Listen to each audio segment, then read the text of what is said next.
Good morning, everyone. We all deal with problems every day. A delayed shipment, an overstocked warehouse, a frustrated customer. We're great at fixing these issues one by one. But what if most of our biggest headaches aren't isolated problems? What if they're symptoms of a bigger, interconnected system? Today, we're going to talk about a way of seeing that bigger picture. It's called system thinking. To start, let's first agree on what a system actually is in our world. So, what is a system? It's simply a set of connected parts that work together to achieve a goal. Your department isn't the whole system. The warehouse isn't the whole system. Our entire logistics operation, from the supplier's factory to the customer's hands, is the system. It includes our drivers, our warehouse teams, our software, our suppliers, and our customers. Now, just knowing what the parts are isn't enough. The real challenge and the real opportunity comes from understanding how these parts connect and influence each other. Our natural instinct is to ask, whose fault is it? When something goes wrong, a late delivery, we look at the driver. But system thinking pushes us to ask a better question. What caused it? Was the driver late because warehouse loading took too long? Was loading slow because of a scheduling issue? Instead of blaming a part, we look at the connections between them. One of the most powerful types of connection in any system is what we call a feedback loop, which constantly works to keep things in balance. Think of a balancing feedback loop like a thermostat in your home. In our warehouse, if inventory gets too high, we automatically slow down inbound shipments. If it gets too low, we reorder to bring it back up. This loop works to keep our stock levels stable and balanced around a target, just like a thermostat keeps a room at the right temperature. But not all loops create balance. Some do the exact opposite.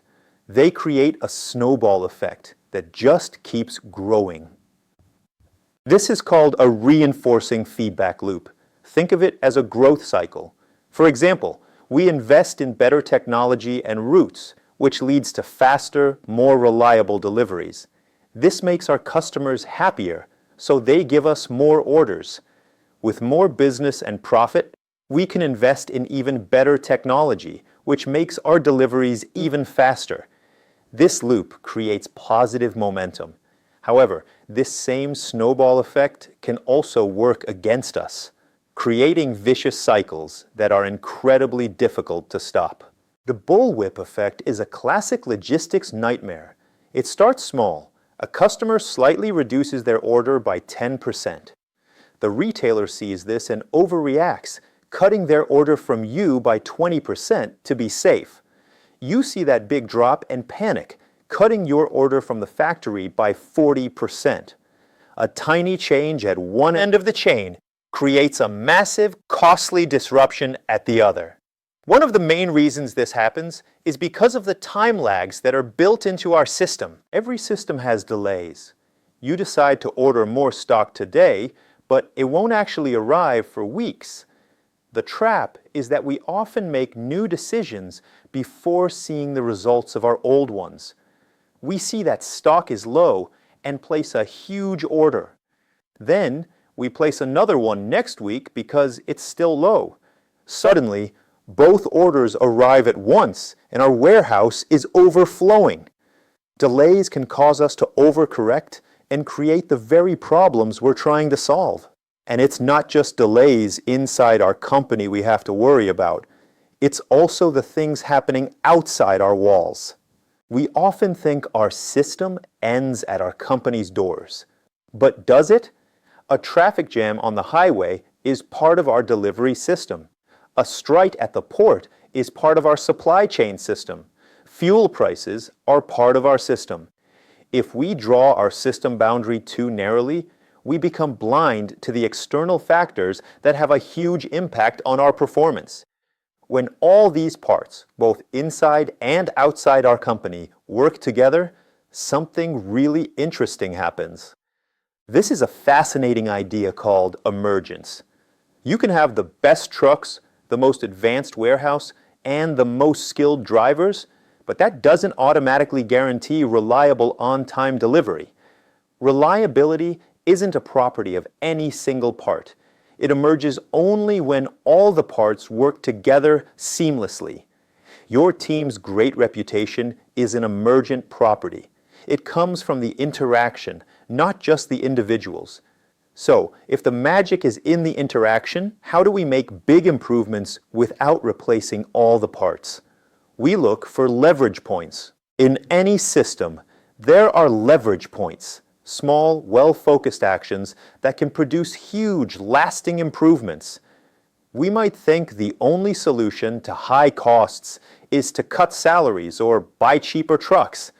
But maybe the real leverage point is simply improving our route planning software. A small, smart change can often solve a big, expensive problem. But whenever we make a change, even a smart one, we have to be aware of the ripple effects. Because everything is connected, our actions can have unintended consequences. Let's say we create a new policy to save fuel. All drivers must take the absolute shortest route. The intended result is lower fuel costs. But the unintended consequence?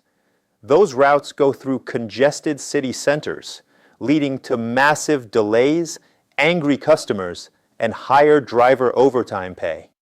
We solved one problem, but accidentally created a bigger one. So, with all these concepts in mind, how can we actually use this in our daily work? You don't need complex diagrams to start. Just begin by asking 3 simple questions before you act. First, what are all the parts of this problem?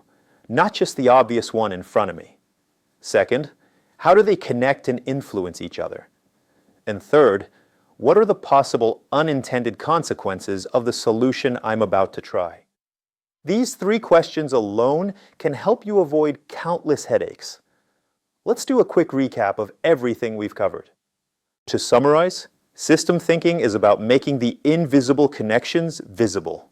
It's about looking beyond the single event and seeing the patterns.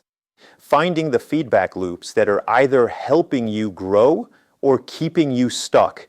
Acknowledging delays so you don't overreact. Identifying those small changes that give you the biggest wins. And finally, always thinking one step ahead about what surprises your actions might create. This has been a very quick tour, but I hope it gives you a new way to look at the challenges we face. Thank you for your time and attention. I'd now be happy to answer any questions you might have.